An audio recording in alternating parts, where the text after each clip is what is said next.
Hello అండి, అందరికీ నమస్కారం. ఈరోజు నేను వినిపించబోయే కథ అమెరికా బుజ్జిపండు నేనే పెద్ద. కథ రచయిత్రి శ్రీ జ్యోతిర్మయి గారు.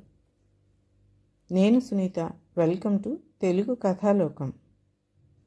బుజ్జిపండు అమెరికాలో పుట్టి పెరుగుతున్న తెలుగింటి కుర్రాడు. వాడి బుజ్జి పొట్టలో ఎప్పుడూ ఎన్నో సందేహాలు. తెలుగుతనం కాపాడుకోవాలనుకునే అమ్మా నాన్న బయటికి ఎక్కడికి వెళ్ళినా వివిధ జాతుల పిల్లలతో సహవాసం, మధ్య మధ్యలో సంస్కృతి సాంప్రదాయం అంటూ అమ్మా నాన్నలు తీసుకెళ్లే కార్యక్రమాలు. వెరసి వాడికి అన్నీ అనుభవాలే, అన్నీ వింతలు విడ్డూరాలే. అలాంటి అమెరికా బుజ్జిపండు అనుభవాల సంపుటి మీకోసం. బుజ్జిపండు నిద్రలేచి కళ్ళు తెరవగానే గోడ మీద స్టిక్ మ్యాన్ కనిపించాడు. బ్లైండ్స్లో నుండి వెలుతురు లంబకోణంలో 2 గీతలుగా పడటం వలన తోలు బొమ్మలాటలోని కొయ్య బొమ్మలా కనిపిస్తోంది అది. పండుకి ఆ స్టిక్ మ్యాన్ అంటే చాలా ఇష్టం. ఆ పక్కనే రాత్రి పార్టీ నుండి ఇంటికి తెచ్చిన హ్యాపీ న్యూ ఇయర్ అని రాసిన బెలూన్ గోడకి ఆనుకుని ఫ్యాన్ గాలికి ఊగుతోంది. ఆ వేళ కొత్త సంవత్సరాన్ని అప్పుడే గుర్తొచ్చింది పండుకి. కొయ్య బొమ్మకి happy new year stick man అని శుభాకాంక్షలు చెప్తూ మంచం దిగాడు పండు. రెస్ట్ రూమ్కి వెళ్ళి పళ్ళు తోముకుని హాల్లోకి వెళ్ళేసరికి వాళ్ళ అక్క ప్రత్యూష అమ్మ వైష్ణవి ఇచ్చిన పాలు తాగుతూ కిచెన్ కౌంటర్ దగ్గర కూర్చుని ఉంది. వైష్ణవి పండుగ కూడా కప్పులో పాలు పోసి చాక్లెట్ పౌడర్ కలిపి ఇచ్చింది. ఈవేళ కొత్త సంవత్సరం మొదలైంది కదా, గుడికి వెళ్దాం, త్వరగా తయారవండి అంటూ పిల్లలిద్దరికీ చెప్పింది వైష్ణవి. బుజ్జిపండు గదిలోకి వెళ్ళగానే వైష్ణవి కూడా వెనకే వచ్చి అరలో మడత పెట్టి ఉన్న కుర్తా పైస్మా తీసిచ్చింది. చిన్న చిన్న పూసలు కుట్టిన నీలం రంగు కుర్తా, గంధం రంగు పైస్మా చాలా అందంగా ఉన్నాయి. అవి ఎంత అందంగా ఉన్నాయంటే వాటికి ఉండే పూసలు దారాలు గుచ్చుకుంటాయని, అలాంటి బట్టలు అస్సలు నచ్చవు పండుకి. పైగా వేసుకుని రెస్ట్ రూమ్కి వెళ్ళాలంటే వాడికి ఎవరో ఒకరి సహాయం కావాల్సిందే. Ma'am, do I have to wear this? మొహం విసుగ్గా పెట్టి అడిగాడు. గుడికి వెళ్తున్నాం కదా నాన్న, అలాంటి బట్టలే వేసుకోవాలి చెప్పింది వైష్ణవి. ఇంకోసారి అయితే గొడవ పెట్టేవాడేమో కానీ నిన్న రాత్రి అమ్మ కొత్త సంవత్సరం రోజు ఎలా ఉంటే సంవత్సరం అంతా అలాగే ఉంటుంది అని చెప్పడం గుర్తొచ్చి అమ్మతో గొడవ పెట్టుకోవటం ఇష్టం లేక గుడి నుంచి ఇంటికి వచ్చిన వెంటనే విప్పేస్తానని కొంచెం కోపంగా చెప్పేసి బాత్రూంలోకి వెళ్ళాడు. స్నానం పూర్తి చేసి టవల్ చుట్టుకుని గదిలోకి వచ్చి కుర్తాను అటు ఇటు తిప్పి చూశాడు పండు. చొక్కా కంటే చాలా పొడవుగా ఉంది. టీషర్ట్ వేసుకున్నట్లుగా ముందు చేతులు 2 లోపల పెట్టి వేసుకోవాలని చూశాడు. చేతులు లోపలికి వెళ్ళే కానీ తల బయటికి రాలేదు. పండుకి లోపల ఏమీ కనిపించలేదు. వాడికి బోలెడు భయం వేసింది. అమ్మా అని గట్టిగా కేకలు వేసి పెట్టాడు. ఏమైందోనని వైష్ణవి హడావుడిగా వెళ్ళేసరికి డాన్స్ చేస్తున్న కుర్తా కింద కాళ్ళు కనిపించాయి. పిల్లాడు మాత్రం కనిపించలేదు. కుర్తా కిందికి లాగి సరిచేసి ఆ తర్వాత పైజమా కూడా వేసేసింది. తల శుభ్రంగా తుడిచి నున్నగా తువ్వి బంగారు కొండలా ఉన్నామంటూ ముద్దు కూడా పెట్టుకుంది. పండుకి అక్క ఏమైనా వచ్చిందేమోనని తలుపు వైపు చూశాడు. అమ్మ అలా ముద్దు పెట్టుకోవటం వాడికి చాలా ఇష్టం, కానీ ఆ విషయం ఎవరికి తెలియటం ఇష్టం లేదు. తెలిస్తే వాడిని ఎక్కడ చిన్నవాడు అనేస్తారేమోనని భయం. నువ్వు వెళ్ళి టీవీ చూస్తూ ఉండు నాన్న, ఈలోగా నేను అక్కను రెడీ చేస్తానని చెప్పి గదిలో నుంచి బయటికి వెళ్ళింది వైష్ణవి. వైష్ణవి అలా వెళ్ళగానే పండు అద్దం దగ్గరికి వెళ్ళి నిలబడి చూసుకున్నాడు. అద్దంలో ఉన్నది తను కాక వేరే ఎవరోలా అనిపించింది. చేతితో కొంచెం జుట్టును చెరిపేసుకుని అటు ఇటు తిరిగి చూసుకున్నాడు.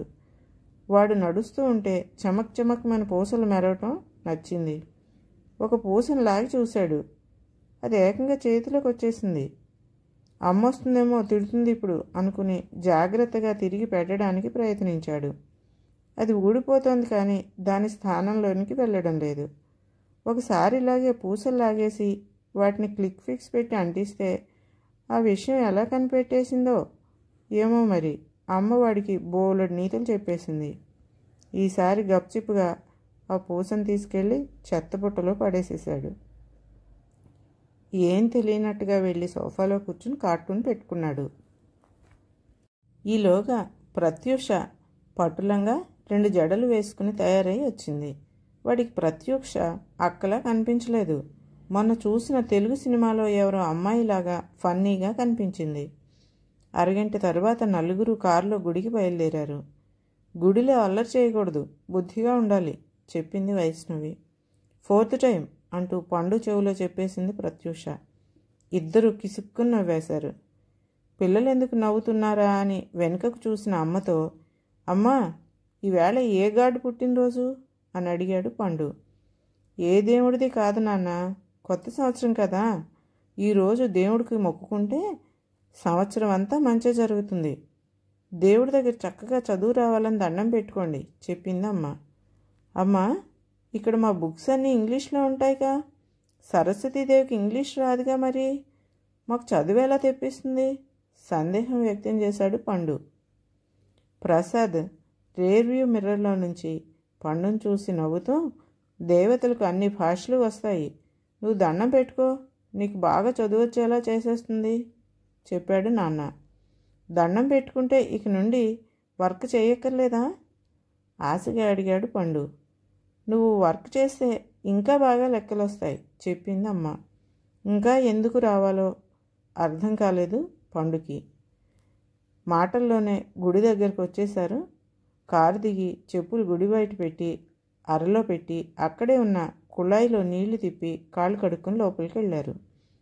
లోపల గణపతికి, వెంకటేశ్వర స్వామికి, సీతారామాంజనేయులకు, శివుడికి వేరువేరుగా చిన్న మందిరాలు ఉన్నాయి.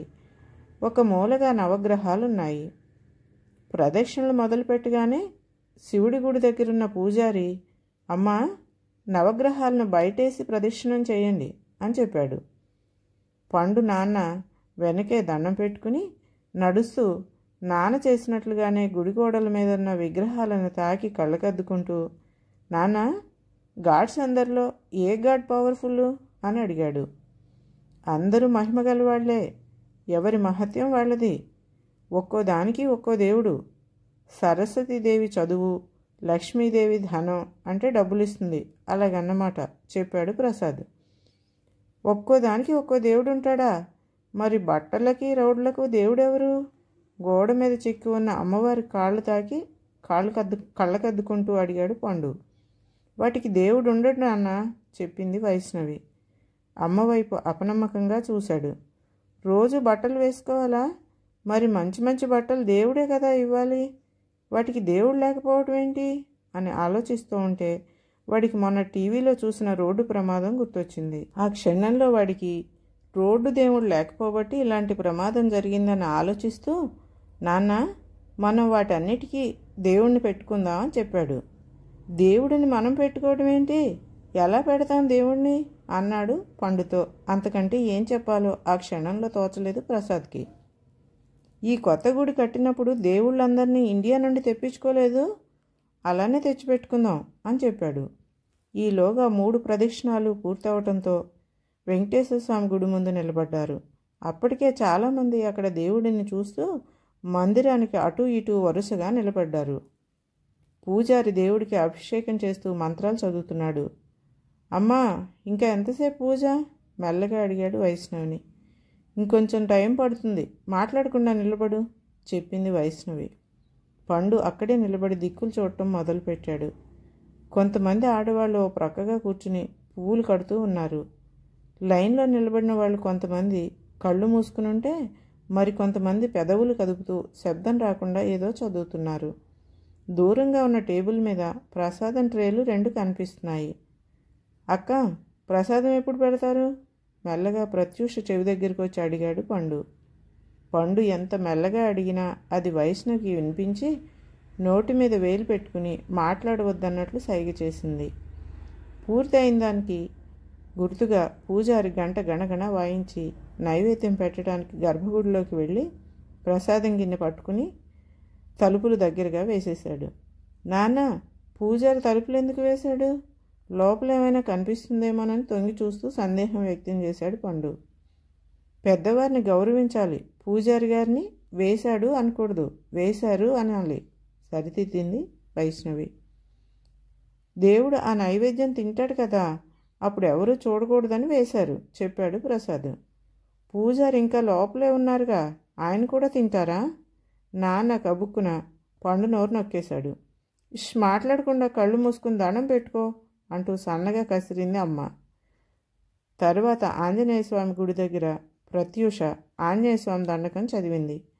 శ్లోక క్లాసులకు 2 ఏండ్ల నుండి వెళ్తోంది ప్రత్యూషకు చాలా శ్లోకాలు వచ్చు. పండు ఈ మధ్యే ఆ క్లాసులకు వెళ్ళటం మొదలుపెట్టాడు. తనకొచ్చిన శుక్లాంబరధరం తొండము నేకదంతము శ్లోకాలు చదివాడు. శివుడి గుడి దగ్గర పూజారిని చూడగానే పండుకి అంతకుముందు నవగ్రహాల గురించి చెప్పిన ఆయన మాటలు గుర్తొచ్చాయి. నాన్న, ప్రదక్షిణం చేసేటప్పుడు నవగ్రహాలను బయటేసి తిరగమన్నారుగా, మనం మర్చిపోయాం. ఒక్క విగ్రహాన్ని కూడా బయటేయలేదు కంగారుగా చెప్పాడు. అమ్మ, నాన్న, అక్కడే ఉన్న పూజారి అందరూ నవ్వేశారు. బయటేయటమంటే బయట పడేయమని కాదు నాన్న, గుడి చుట్టూ ప్రదక్షిణం చేసేటప్పుడు నవగ్రహాలను వదిలి యువతల పక్కగా తిరగమని అర్థం. నవగ్రహాలకు వేరుగా ప్రదక్షిణం చేయాలని చెప్పాడు ప్రసాద్. ఈ పెద్దవాళ్ళు ఏది అర్థమయ్యేలా చెప్పరు అని మనసులో బోలెడు విసుక్కుని వారు నవ్వినందుకు సిగ్గుపడి దూరంగా ఉన్న సీతారాముల గుడి దగ్గరికి వెళ్ళాడు. బాణాలు పట్టుకుని నిలబడిన రామలక్ష్మణులను తన్మయంగా చూస్తూ నిలబడ్డాడు పండు. ఆ బాణాలను అంబుల పొదిని చూస్తూ తను కూడా అడవిలో వేటకెళ్ళి ఠీవిగా బాణం వేస్తున్నట్టు ఊహించాడు. వారి పాదాల దగ్గర నమస్కారం పెడుతూ నిలబడిన హనుమంతుడిని చూస్తూ, పాపం ఈ దేవుడు కోతితలు పెట్టుకున్నాడు. చిన్నప్పుడు స్కూల్లో ఫ్రెండ్స్ టీచ్ చేయలేదో ఏంటో అమ్మని అడగాలనుకుంటూ వాళ్ళ దగ్గరికి వెళ్ళేసరికి అమ్మ చిన్న ప్లేట్లో పొంగలి, పులిహోర ప్రసాదం పెట్టించింది. ప్రసాదం చూడగానే అడగాలనుకున్న విషయం మర్చిపోయాడు పండు. నాన్నకు పులిహోరలో వేసిన పచ్చిమిరపకాయలంటే చాలా ఇష్టం. ఎప్పుడు పండు ప్లేట్లో మిరపకాయలు కూడా నాన్నే తీసేసుకుంటాడు.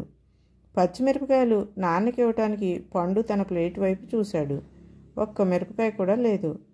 తనకే కాదు, అక్క ప్లేట్లో అమ్మ ప్లేట్లో కూడా లేదని గమనించి ప్లేట్ పట్టుకునే ప్రసాదం ఉన్న టేబుల్ దగ్గరికి వెళ్ళి చూశాడు.